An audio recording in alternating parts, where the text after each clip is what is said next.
Hello, ladies and gentlemen. Welcome back to Dragon's Greed Gaming. You are joining us for episode 2 of our Tale of Five Gamers for Warhammer 40,000 10th edition.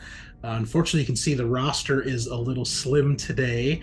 We've had some traitors and not great people back out on us. So the true members of the core are here. You can see this is the core group, but yeah, unfortunately, Brian had an emergency today, literally like 5 minutes before we got on.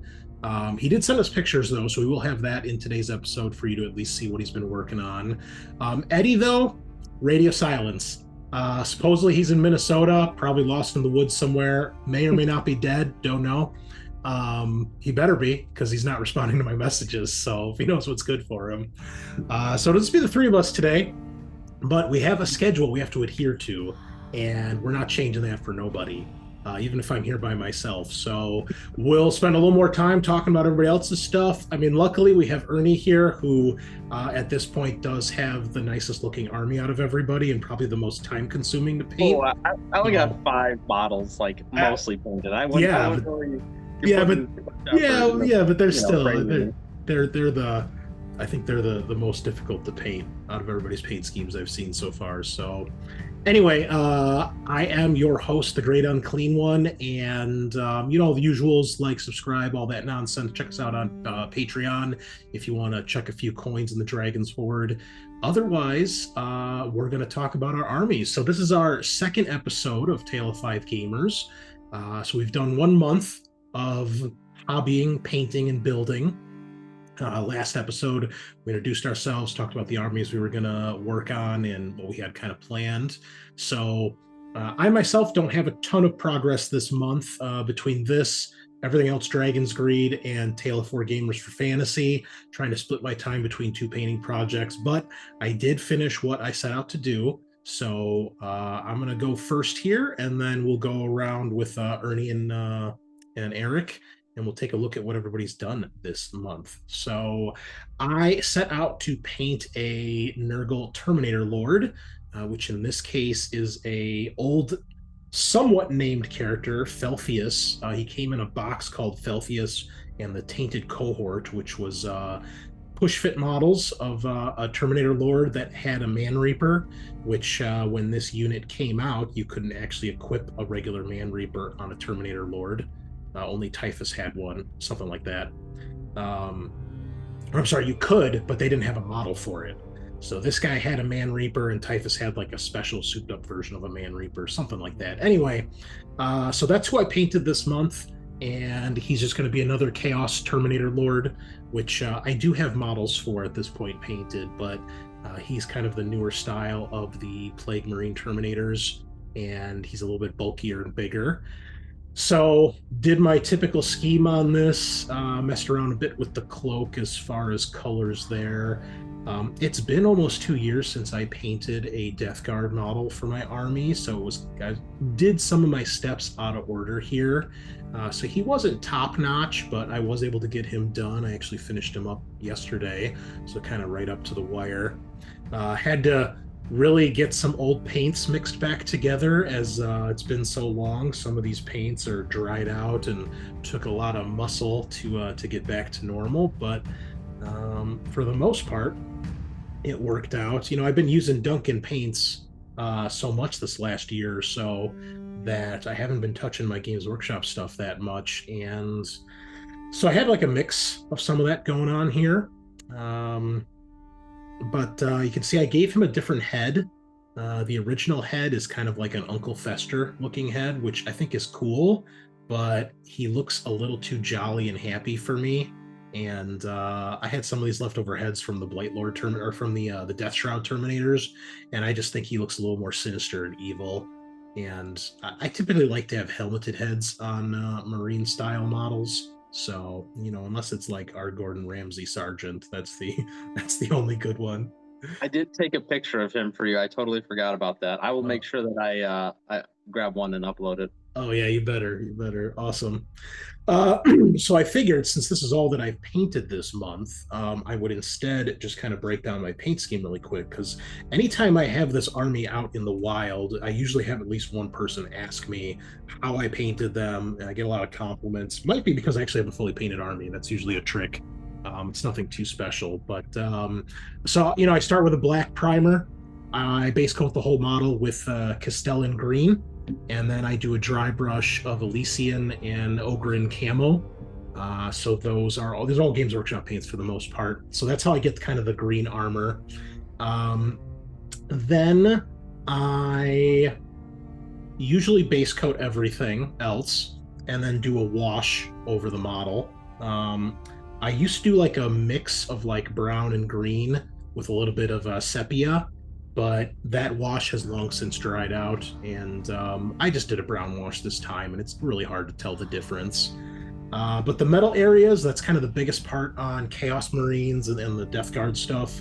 I used to use Lead Belcher, but ever since getting Duncan Rhodes paints, I use his Surcoat Silver. Much, much better. I don't know if you guys can see that bottle right there, but come on, there you go.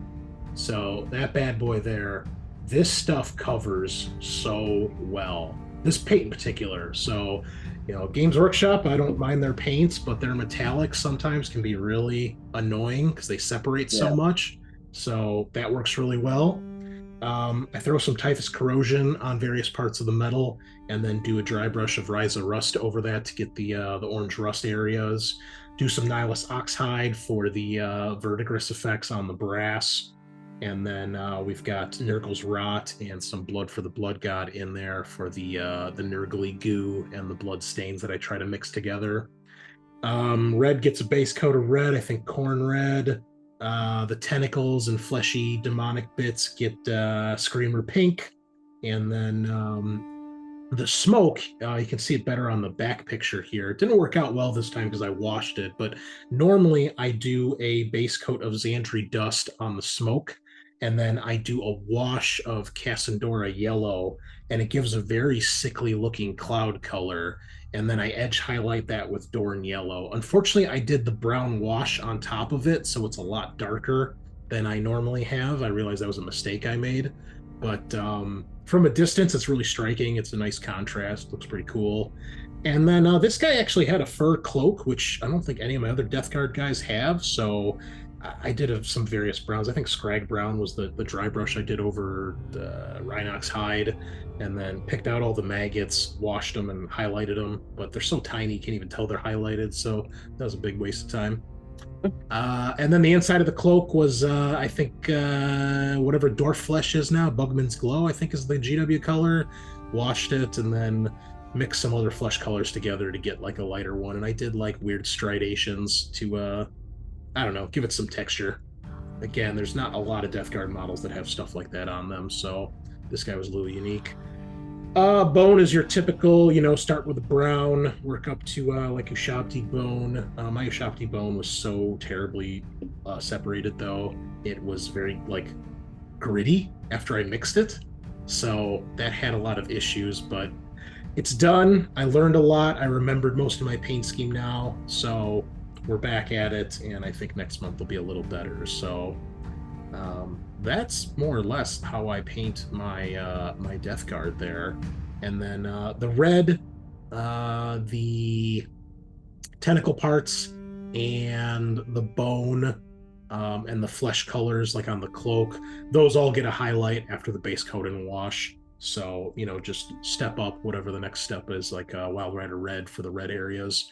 And especially on the pipes, which a lot of these Death Guard guys have, I try to do that kind of that stridation effect with the brush, so it looks like it's really like messed up and jacked up, and I think it works pretty well. That's one of the more interesting parts to paint on these. And then I try to do some wood grain on the little piece of wood. I don't know why there's like a single piece of wood on this entire model when everything else is clearly like mechanical, but whatever. Power weapons in 40K, I guess. Pretty cool. And then for next month, I did actually build stuff too, so this was one of the only thing I did. I built the rest of Falthius's dudes. So his tainted cohort are three other Blightlord Terminators. So you get two with the combi bolters and plague weapons. I think Bubotic Axe and plague weapon, and then the other guy's got the plague spewer, the flamethrower thing that Nurgle gets. So they'll be part of the main Blightlord Terminator squad, so I'll have a total of 8 of these guys when they're all painted, but they're built. And then my kind of specialty this month was this Terminator Sorcerer Lord. So old school metal model here. I had to dig him out. He was partially built. I've had this guy for probably over a decade, and I decided he needed a home, he needed a purpose, and I don't have a Sorcerer Lord and Terminator armor, and in the current index, that is a unit I can have. So, keeping with my onslaught of characters, that's why I decided to convert. So, the body and the arm are part of the original model, the metal arm, the weird like plasma-looking gun. I think when this guy came out, that was like some sort of Kai weapon that Chaos Lords could take. I keep in mind this is back in 3rd or 4th edition, so it's been a long time. You guys can see I threw in the chat there Medusa 5. That was the campaign that was going on when this model came out, back when the Metal Demon Prince and the Metal Vostroyans were first released, which I think was 2006 or 2008. Wow, man, that takes me back. That was Yeah. that was a long time ago. So this Terminator Lord was a pretty sweet model. I think I got him. I don't remember why, but his other arm is a really cool looking power sword, which I have on a different Chaos Lord. But the body itself is pretty unique. He's got this weird like cloak that's kind of like, it's like a trench coat without sleeves. That's the best way I can describe it. So it's hard to tell because he's not primed, but when it's painted, it's like he's got a trench coat on without sleeves. And then his other arm, I just used the plastic bits from the plastic Terminator Lord for Chaos, and you get the bits in there to make a sorcerer. So threw together his staff, and now he looks more like a caster. So that was pretty cool. I'm happy with the way that turned out. A little hard to get that shoulder pad on there because of that thing on his head, that like partial Chaos Star. The shoulder pads were kind of bulky, but I managed to squeeze it in there and pin it on, so he's good to go. So next month, I'm going to try to get him painted up. I'm still doing the last month of Tale of Four Gamers for fantasy, so kind of still juggling 2 projects. So the goal is to have at least that guy painted as well, and then we can really dive in here. And now the cat is here as well, so let's move him out of the way. So the goal is at least to get the Sorcerer Lord done and maybe start on these other Terminators. And then I've got the 5-man squad of Terminators to paint or build and paint. And then at that point, we got to start buying the rest of the models. So we shall see how that goes. No, don't. Come on, cat, don't. So He wants to be in the video. He loves being in the video. Say hello, Valdemar. There he is. Look at that cat. He's beautiful. It's a beautiful cat, aren't you? Yeah. Okay. So yeah, that's what we got going on this month, and we'll see what we can finish. Next month. So, not great progress, but again, I'm gonna have a small army with all these characters, so it's good. And no, man, it's looking pretty awesome. I got a question for you about your the slime green. That you said you used Nurgle's rot for all that, right? Yeah, that's just 2 coats of Nurgle's rot. Okay, 2 coats. Because I was saying, I'm like, especially on the base, it came out super strong. Yeah. I'm thinking,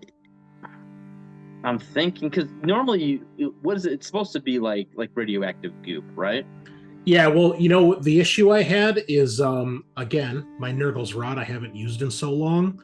Yeah. When I first started, and I started with the parts on the model itself, not the base, they were like radioactive, like bright green, like scorpion green. And I was man, this looks a little bit brighter than I remember. And then I looked in there, I'm like, oh, it's separated. So I mixed it and I got it back to more of like the sludgy color that it was. So I had to go back over the stuff that was already on the model. So the stuff on the model itself might be a little bit brighter than normal, but I normally do the 2 coats, so it's it's solid. Because if you just do one coat, it's streaky, and you'll see whatever's underneath. And since the base is flat and there's nothing else going on, you'll just see like Dark Angel's green or whatever fucking color it is, Calvin green underneath it. So I do it as a big, thick, gloppy coat, so that it's solid. Mix it with stuff? Like if you tried mixing it with, I don't know. See, it's a tricky one, right? Because it's got that glossy. I can't really tell, but I think it's got a glossy finish, right? It does. Yeah. Some of these other pictures. So it's Yeah, like you can't just mix it with anything, right? Yeah, and if you gonna throw a hard coat in there too. if you spray this, like I matte varnish all my models, whether it's plastic or metal or whatever. Yeah, so I've been doing the same. With this, I matte varnish it, and then I do the slime effects and the blood effects, because otherwise, not only will you dull down the coat, which on the blood usually looks bad, but if you do it too heavy, it'll frost it. That's something you got to be aware of. If you're a new painter out there, I've made this mistake plenty of times. I do something shiny like gems, and then I matte varnish the model, and it's not shiny anymore, or it gets frosted, and it's like, oh, way too much.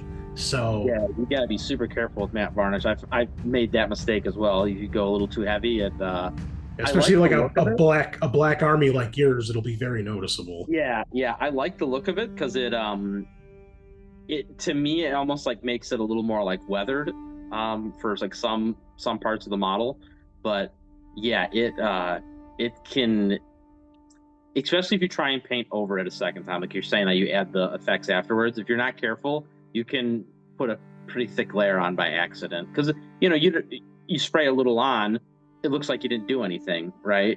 So it's like if you're not careful, you put way too much on in one area.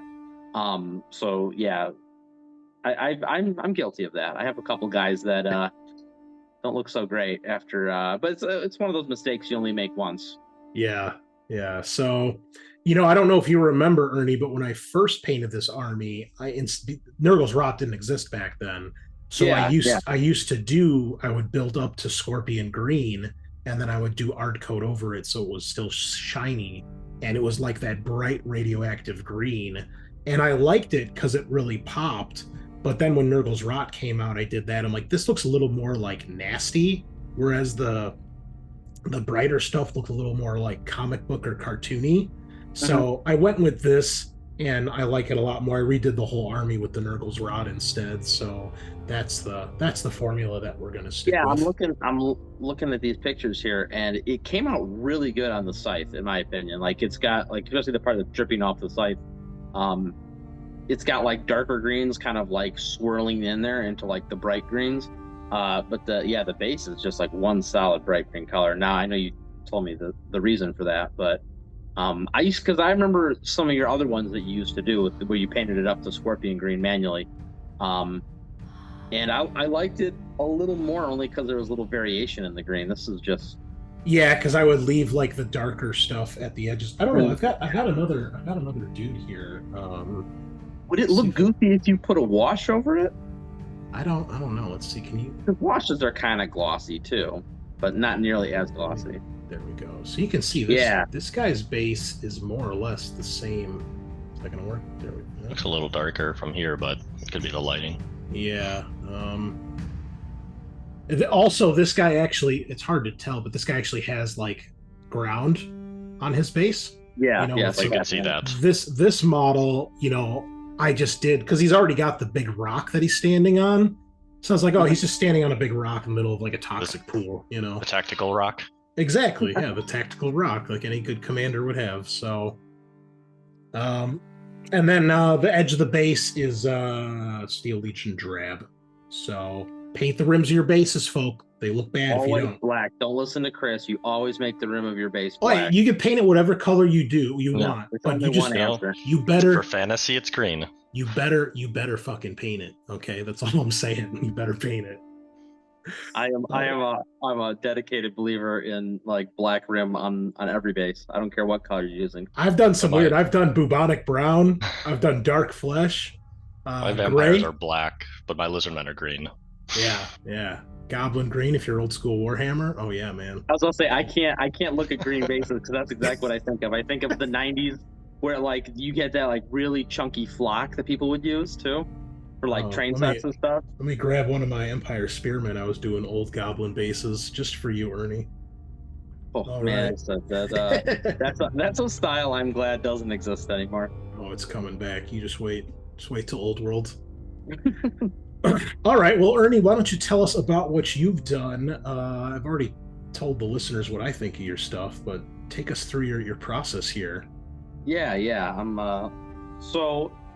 The main bulk of the work this time I spent on the 5-man intercessor assault squad.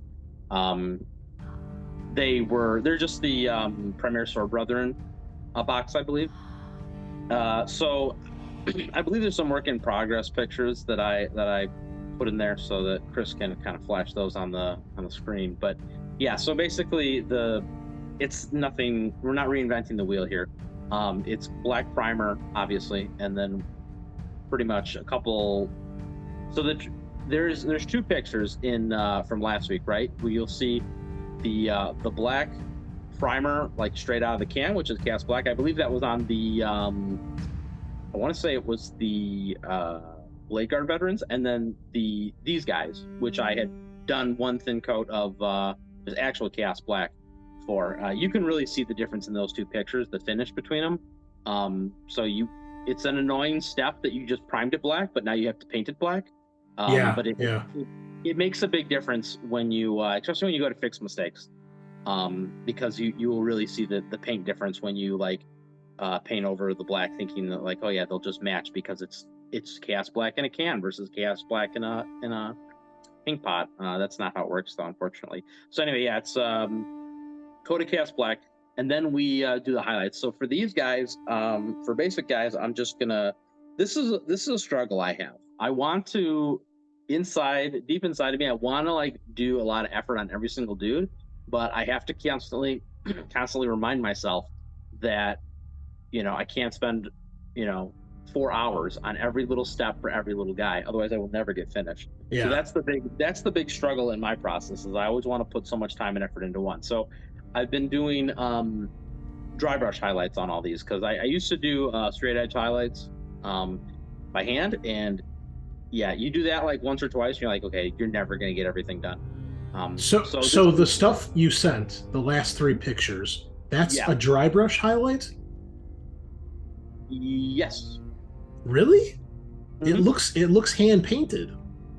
See, the trick is you I've seen people do it a lot of different ways. The way I do it is you do so if you're going to do it correctly, right, you do chunky edge highlights, and then you do finer edge highlights, and then one more fine edge highlights. You usually start at a dark gray, which I don't remember the names for everything now, but I want to say it's like the one below Dawnstone. I want to say it's Eshin Gray. Mm-hmm. Yep. So it's like Eshin Gray to Dawnstone, and then Uthwan Gray is usually like the super sharp edge. But I'm trying to cut this down, so I'm only using 2. So I'm only doing Codex into Dawnstone into Uthwan. Okay. So I do a relatively heavy dry brush of Dawnstone first. It's all about hitting just the sharp edges and not hitting the flat areas, which is a lot easier said than done. I did go back over a lot of these guys and fix up the so for example here on the the sergeant's front leg, like that's kind of sticking out, so his front left leg, mm-hmm. It tends to kind of like hit the top of the knee pad there and the shin guard. So I did have to go back over with cast black and kind of neaten that up and make the non-edge portion, like the flat surface portion, look a little more smooth and not like get like constant like overbrush. So did you then go back and paint black on the knee pad? Is that what you did? Correct. Yeah. So you said because when you're dry brushing, if you're not being careful, or even if you are being careful, it just kind of happens automatically. It's gonna hit like the top of the knee pad, right? Like if you're trying to do that edge at the where it's kind of like that armor plate, it's gonna get the knee pad itself, and so then you're gonna have these like kind of out of place looking dry brush highlights. So I did go back and kind of neaten that up. I'm gonna be trying a slightly different method. I was watching some other people attempt this same. I mean, there's a million videos on how to paint Black Templar armor. A lot of people like to use like the blues in their highlights, which I personally don't like. Yeah. They do a lot of like, well, the blue greens, right? They start with like Stegadine green. Yeah, or like Incubi Darkness. Yeah, things like that. Which I know from a color theory point of view, like, is good, but I personally don't like it. I want more of a neutral gray in a lot of these guys. I want the colors to come from other stuff. So yeah, anyway, I've been using like the boring straight grays. I don't use the blues and the greens in the highlight process. Well, I'm looking. I've got the pictures from last week pulled up here. I'm looking at them side by side, and in the final picture, I mean, there's a couple spots, but for the most part, it's very hard to tell, at least in the image, that it was a dry brush highlight. I mean, I can see spots on the flat where there's clearly dry brush marks, but like, it's pretty convincing that it's a line highlight, which is pretty cool. Yeah, like I said, if you do it right, it does come out good. In fact, a lot of times, if you do the dry brush, like if you take your time and you don't like go bananas crazy with it, it will actually give you a finer edge, like a sharper edge that's very thin and precise. It'll give that effect a lot easier than if you try and do it by hand, because it's so easy to your hand to shake a little bit, and then or like you press just a teeny bit too hard, and the line to be way thicker than it should be, or inconsistent too. That's another one, right? Like if you do two shoulder pads and one's a little chunkier than the other, you're going to notice that when you look at it, because your eyes are just kind of like naturally catch the difference between the two. But this method I like the most. But I'm going to be trying something new on the next set of guys. I was watching, I want to say it was Artist Opus, their YouTube channel, and the method they did was a much heavier dry brush. They did the same two colors. I want to say it was like, or very similar colors at the very least, grays. But they did it much heavier, and they left a lot of the overbrush in. But then they hit the entire thing with the contrast paint for black, which I want to say it's Black Templars, I think it's called. Yep. And he hit that with a heavy contrast, and so because the thing I didn't like about it at first, because halfway through the process, I'm like, this looks like trash. You can see all the overbrush everywhere, and and none of the armor looks flat and black anymore. It looks almost like gray on everything. But when he put the contrast paint on it, it toned down all the highlights and everything so much that you could almost not tell from like, a miniature distance away from you, maybe a foot or so away. Like you couldn't even tell that there was like a lot of dry brush that kind of like overflowed onto other parts of the models.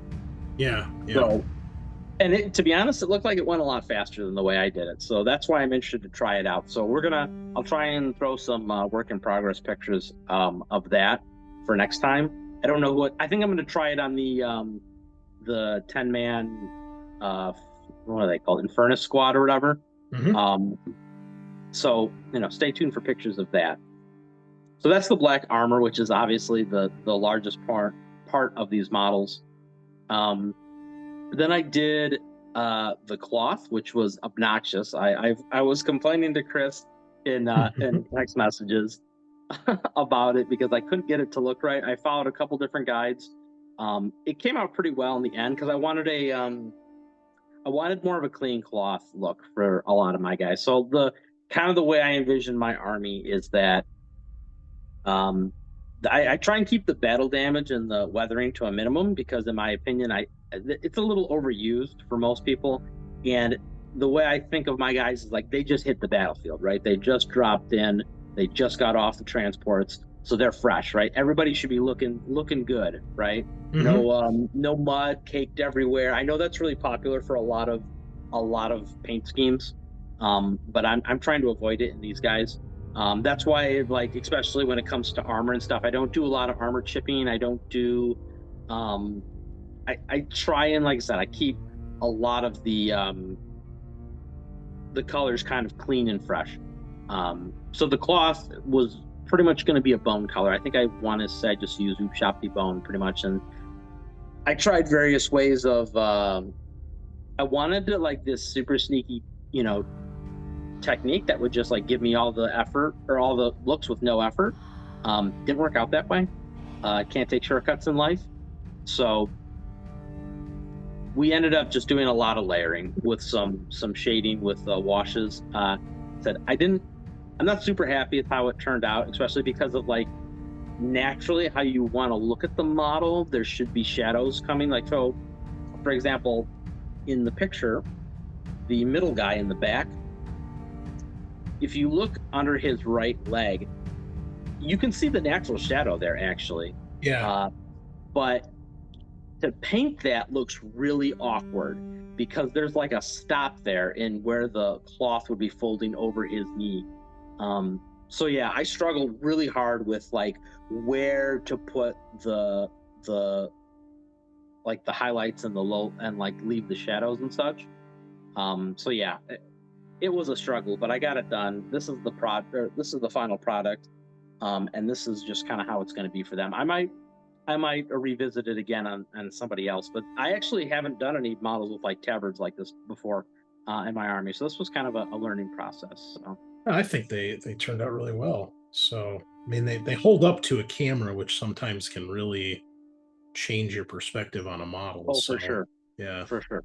Now, I assume these aren't totally finished, right? Like you still got a little bit to do on the bases and. No, they were looking a little not a lot of progress. So I slapped on some red for the shoulder pads and some gold just to kind of give the illusion that I had done a lot more. But yeah, the gold, I actually did a little more work on these since I took this picture. The gold got a wash. And so the other struggle I had, this is a kind of a big learning process for me because I have a paint scheme that I use, and then you always get these like little like, but what about this? And this for these models, they have these like chains wrapped around their hands for their swords and their pistols, right? Which once again I haven't had on any of the other models yet. So I'm like, well, what color should I make the chains? Now in all the box art and stuff, everyone does silver, right? But I wanted to mix it up because it looks a little weird. In my opinion, it looks weird to have silver on top of a bolt pistol that's silver, or a chainsaw that's silver, right? You're just wrapping silver and silver, and I felt like that was a little too much of the same color. So I wanted to kind of mix it up, and I painted the one guy's wrist chain gold because I wanted it I wanted to have the same colors for consistency, right? I use gold as an accent color for a lot of things, and then same thing with sometimes I try and slip a little bit of blue in for other like power swords, for example. I try and use blue for power swords. So gold is like one of my accent colors that I tend to use. But I put it on and I immediately stopped. I'm like, all right, this doesn't look right. It looked like a little too distracting and a little too shiny. So I hit it with after these pictures were taken, I was messing around with it. And I think I hit it with because normally you use sepia on gold, right, to give it that warm, rich color. But for this, I just hit it with like a really heavy Agrex Earth Shade, which toned it down.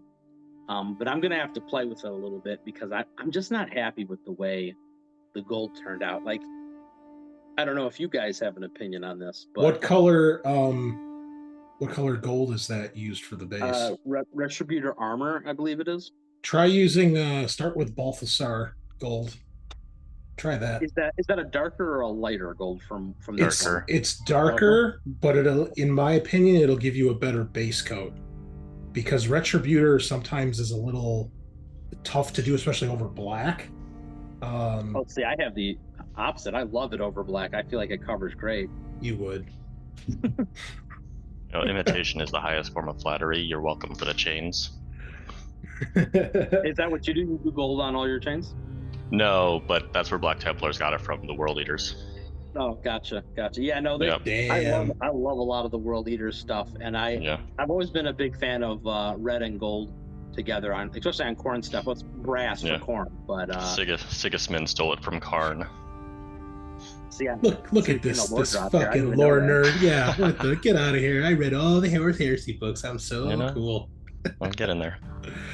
Ernie, we got 2 minutes left before we have to start up another recording here and realize how long we've been talking. So yeah, holy crap.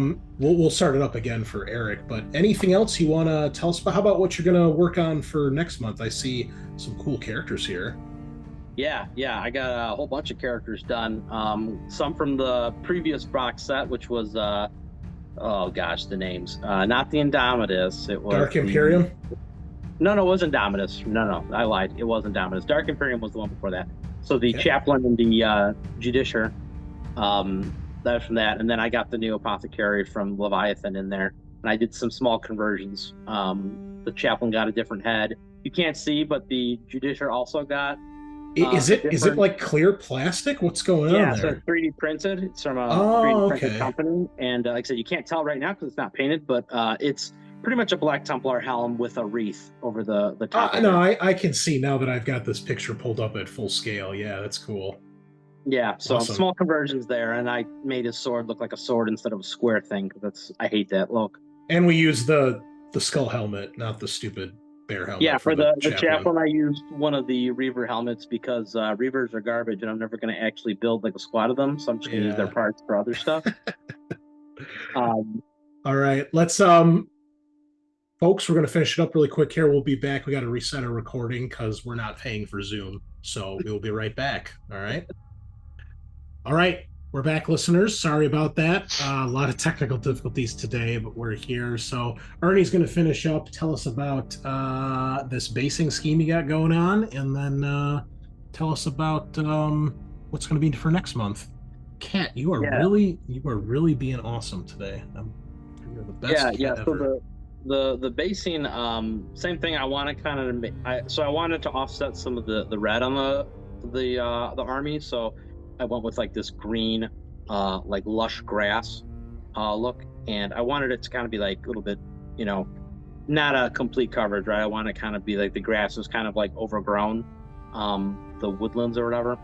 So, but yeah, and then once again, I wanted to have some other colors in there, so I threw a lot of gray rocks and slate. These are for jump pack guys. I want to say, God, you think I would memorize all these names. These are for the Inceptors and for the Suppressors, these bases here. But this is the same basing scheme that I'm going to be using for the rest of my guys. I just thought this would be a clear picture because there's nothing in the way to obstruct the base. So you can kind of see the pattern. Yeah, they look great, man. I mean, they're not like overly complicated, but they're nicely done. Yeah, I think a lot of people underestimate how nice a base will just like really pop the model, right? Like I feel like people just really gloss. I see a lot of people like they paint these like really beautiful models and then they take whatever that texture paint is and they slap that on the bottom. And they're like, and it's done. And they don't even paint it. Like, they just leave like one solid color. I'm like, man, you put so much effort into the model. Right? Like this like crappy like one-step process in for the base. I'm like, all right. It kind of matches the theme of like your army being like right out the gate too. Like the battlefield hasn't gotten obliterated yet, so it's still nice and lush and pretty. Yeah. It's like a little bit of overgrown ruins because these I don't want to distract too much, but this was the paint scheme I kind of came up for this was based off when we first started playing 8th edition. Me and my group of friends had like a little small campaign going. Actually, I think you wrote the story for that, I believe. Yeah, on the ice planet. No, it wasn't where Mike lost every single game, and we had to find ways for how the Tyranids still alive. Yeah, I think you're right. No, that was the ice planet. I lied then. This was a little bit before that, but we had another planet that we were fighting over, and so I kind of wanted to make the basing reflect that planet. I don't remember the background for the planet exactly, but yeah, it had kind of more of a open wilderness that kind of had overgrown some of the cityscape and stuff. So yeah, that's the basing scheme. I really enjoy doing it. It's a lot of fun. It's very relaxing compared to painting. It's nice to just be able to kind of like. That's why I love basing. It's just like you don't have to be perfect. Yeah. So the next step I'm going to try and do is I think I'm going to try and hit those 10 Infernus guys because I want to really test out that dry brush method with the the heavy contrast paint to tone it down. So it'll be nice to be able to have the pictures from last time, that dry brush method versus this new dry brush method with the contrast paint. So that'll be a cool before and after, I think. So cool, awesome. All right. So I'll stop talking now, and I'll let Eric share some of his stuff. Yeah, Eric, you probably got like 35 minutes here if you want. So I have a lot to talk about. This was kind of a rough month. All right, well, we're done, folks. Thanks. Eric sprayed his stuff with a red can. We're done. Yeah. So this month I actually built the Khorne Berserkers and the 8-bound. Got those all ready for priming. So I'm in Texas. It is very hot, very humid. So I had sprayed them all red, and it did not go well. So everything came out like very fuzzy and like chalky. So I spent about a week trying to strip them down back to plastic. Finally ended up with doing isopropyl alcohol and then buying a sonic cleaner to just, instead of like taking a toothbrush to them all the time. And that worked out really well. So I think it's worth pointing out here to any listeners, if you're getting new to painting or you haven't done a lot of painting, I've made this mistake plenty of times in the past. Now, sometimes you'll prime a model and it'll look fuzzy. Like the model will literally have a texture on it. And when you go to paint it, you're like, what the fuck is going on here? Now, sometimes that is the primer. Old Games Workshop white primer, notorious for this. Trying to buy discount primer sometimes at the auto shop or Walmart because you don't want to drop the $15-20 on real primer, disaster. All right. Yeah. Especially now with how especially with how expensive models are now, especially Games Workshop stuff, man. Spend the extra $5-10 and get good primer. Army Painter's great. Games Workshop stuff now I still swear by, even though it's the most expensive. And I know there's other companies out there too that make really good stuff, but that's the first thing. But the other thing, which I didn't really know about until maybe a couple of years ago, your temperature will have an effect on this. So as Eric's saying, if you prime and it is super hot or humid, the paint, as it's coming out of your paint can, your primer can, is actually drying before it actually hits the model. Even that, just like that little split second between the nozzle and your model, and by the time it hits the model, it's already caking up, and then you end up with a model that looks like a fucking hedgehog. So avoid it at all costs, because otherwise you're gonna go through crazy shit like this, which is more time, more money, more effort, and sometimes it doesn't work. Or especially with plastic models, you got to be careful when you're scrubbing and stuff like that. It's very easy to break, especially with like the pulls on some of these weapons or guys with big headpieces. So avoid all the hassle and the heartbreak and potentially ruined models, right? I've lost $40 worth of models before, and do things the right way. Because it'll suck. And Eric's got an example here of like how much of a pain in the ass it can be to fix. Now, it does look like though that you got most of it off, and it was it was good to go. So after I did the isopropyl soaks, it basically stripped off everything. Like the paint just like slothed right off. How long did you have to have them soak for? So I did like a day in Purple Power. That did almost nothing. So then I did like 2 or 3 days in Simple Green, which also did almost nothing. And I was like, well, I have this isopropyl alcohol for my resin printer. I'll give it a try. I was a little bit worried about what it would do to the plastic, so I did it in half-hour increments. And it, like the first half hour, like almost everything came off. So then I did I think another 2 rounds. And this was primer, like colored primer, Games Workshop directly on the plastic, right? Yes. Yeah. Okay. Because back in the day, when Games Workshop first had a couple colored spray paints, mostly primary colors for Space Marines, you had to do primer first and then the colored spray can, whereas nowadays it's just a colored primer. Same thing with Army Painter. Another thing to note here, did you use plastic glue to put these guys together or super glue? I used plastic. Okay, because I don't know what this would do to super glue in the joints. I think it would. Yeah, I think it would eat away super glue. Yeah, you get to build them twice. That's how you get replay value out of your Yeah. miniatures. I Like- feel like I should point that out for anyone who might want to try this. Like I have no idea what this will do to super glue, Yeah. especially if you use like some weird off-brand stuff. Yeah, and some, some of these products, like Eric said, he did it in half-hour increments. You got to be careful because Yeah. for metal models and resin models, if you use something really strong, you might just melt the model, or they might start to literally like disintegrate and break apart. So Yeah. with Like metal in models, metal- you usually go crazy with whatever. You throw them in Yeah. acid and they'll be fine. But Exactly. Metal, I'll just throw it in nail polish remover and just let it sit for a couple days and no problems. yeah, But yeah, plastic I was a little bit more careful with. I thought I was safe because like I like set it up in my garage and like I had like fans going to kind of keep the air cool down. Like, and I did some test models that came out okay. I was like, okay, I'm safe. And yeah, it wasn't worth it. So I actually did the second round. Like, I had like my family like upstairs and I was like downstairs in the kitchen spraying them with the windows open, and so. and then where did you get your sonic cleaner from? I just Amazoned a cheap one. I was like, Yeah. I was desperate, so I was like, which one will get here today? So Yeah. So again, listeners, the sonic cleaner there, if you're not familiar with those, usually those are used to clean like jewelry. If you go to a jewelry store, like the little jewelry kiosks in the mall, you throw your jewelry in there, and basically it starts to vibrate and agitate whatever's in the bucket, kind of making everything move and shake and vibrate, and it helps get off all those like little bits of extra particles, and that's how you get really, really shiny jewelry. So I've heard that if you get one with a heated function, that works really well, especially if you put the isopropyl in the sonic cleaner, but I have not tried that. Yeah, mine is heated. It's about the same size, different brand. And I was using Purple Power for most of my stuff. It was mostly metal models too. I wasn't trying to get rid of the primer, just the paint.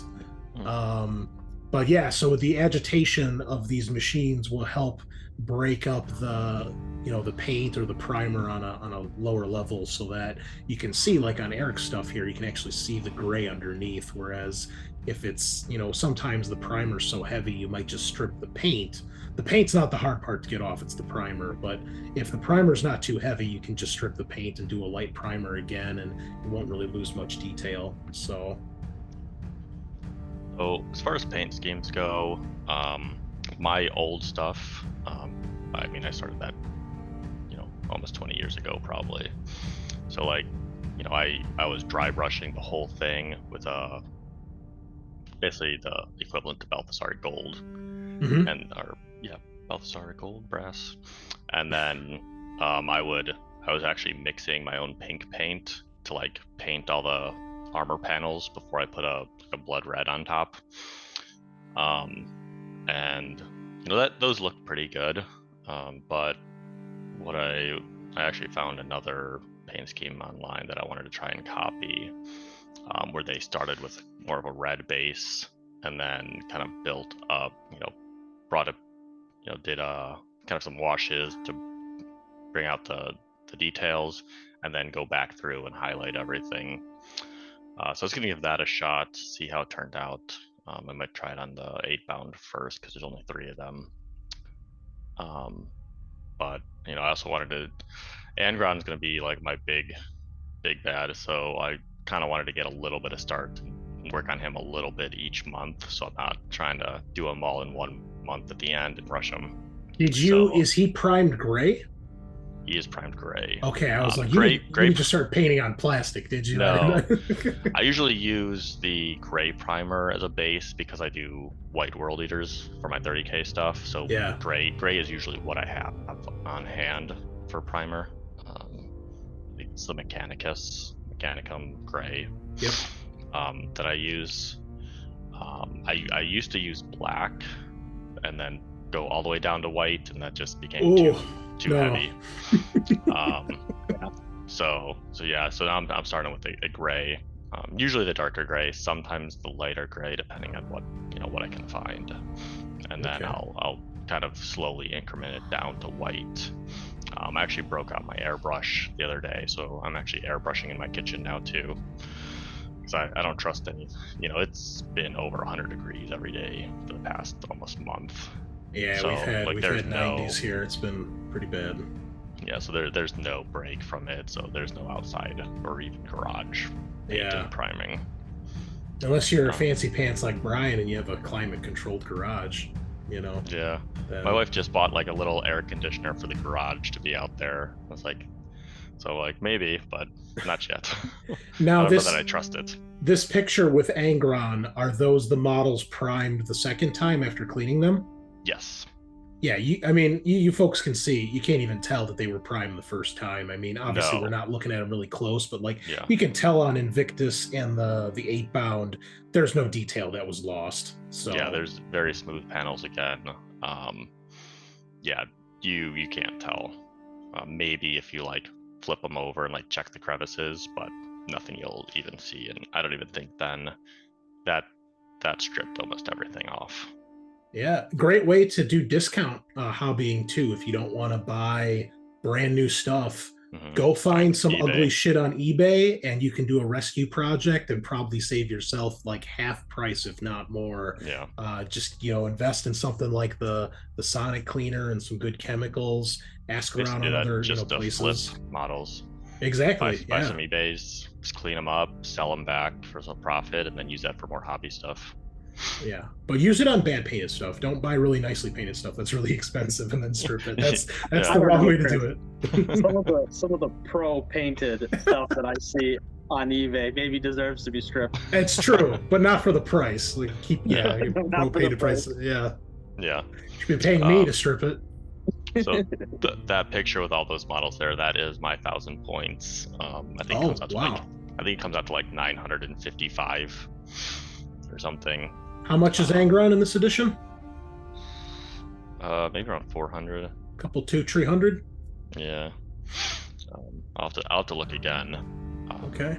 The Berserkers could be split into 2 squads too, like do 5 and 5. That's if you want to be tactical.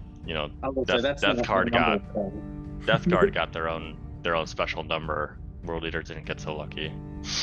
Yeah, well, at least you get 10 models in the box. We have to buy them at a discount rate, garbage 7. Come on, man. You probably have to pay the same too.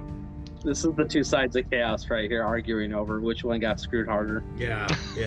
If they just would have kept the sacred number rule back from 3rd edition, this wouldn't be a problem. All right. Exactly. I run my units in units of 7. 7 Plague Marines, 7 Terminators, 7 Bikers, 7 Dreadnoughts, whatever, right? That was my whole army. Yeah, it was 8 of sweet. Everything. It was fucking cool, right? And when you won, people are like, why are your units 7? That's so weird. And then when you stomp them, you feel so good. It's like, that's why. Because Papa Nurgle protects, right? Yeah. But now it's just like, I got 5 or 10 guys. Except Death Guard. So here's a special entry for you because we don't know how to make mod. Like, I don't know. No. Well, only because Death Guard complained. They're like, what the hell? They come in boxes of 7.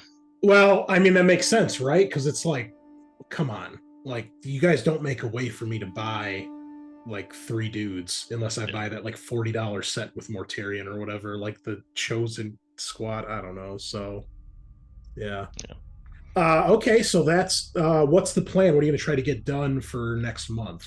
So I think I'm going to try and base coat a lot of the armor on Angron. Like I said, I'm going to do a little bit of him each month. I got most of the skin done with the red. And then I think I'm going to try and do the paint job on the 8-bound. Like I said, there's only 3 of them, so I might try and do 1 or 2, see how it looks before I replicate it across the Berserkers and try and do the whole thing.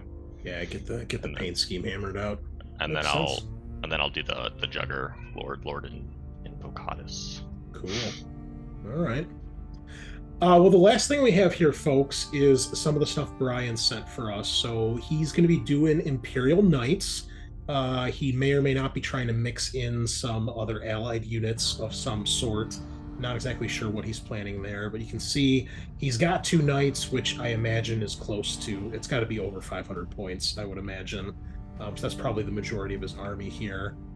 I don't know different knight types. I don't know if these are errants or wardens or whatever the hell they're called.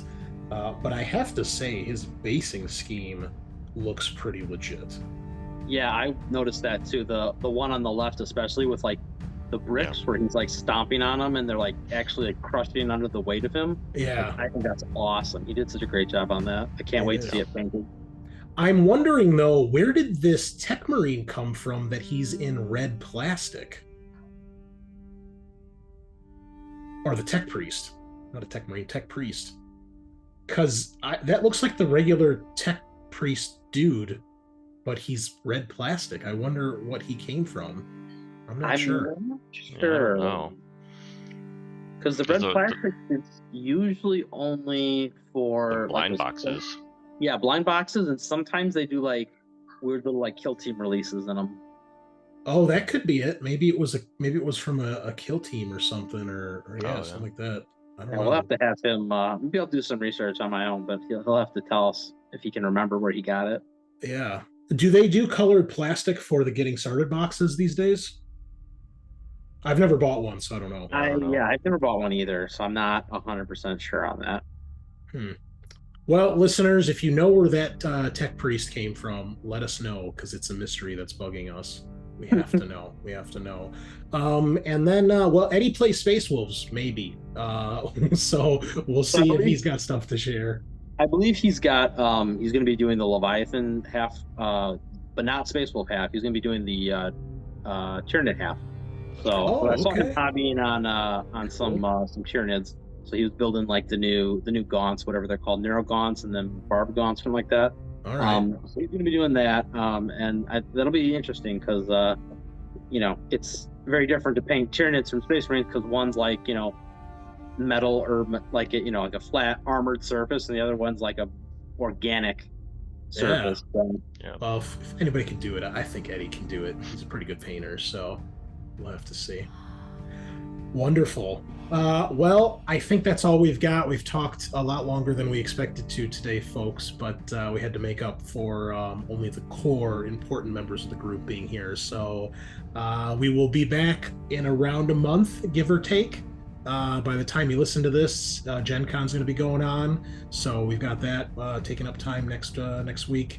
And yeah, we'll be back in a month and we'll have more progress for you. So share in the comments below. Tell us where that Tech Priest came from. Share with us what you're working on, any cool stuff you got going on for 10th edition. And we will be back same time, the same place. Nighty night. Hello, listeners. Great Unclean One here. I just wanted to thank you for taking your time to watch this video. For more content like this, why not hit those like and subscribe buttons? And if you're a fan of role-playing games, then be sure to check out one of our actual play series. We've got campaigns of Warhammer Fantasy Roleplay, Alien the role-playing game, and Warhammer 40,000 Wrath and Glory, with plenty more to come. Finally, a huge thank you to all of our Patreon members. Your support means the world to us, and you help push the channel to even greater heights.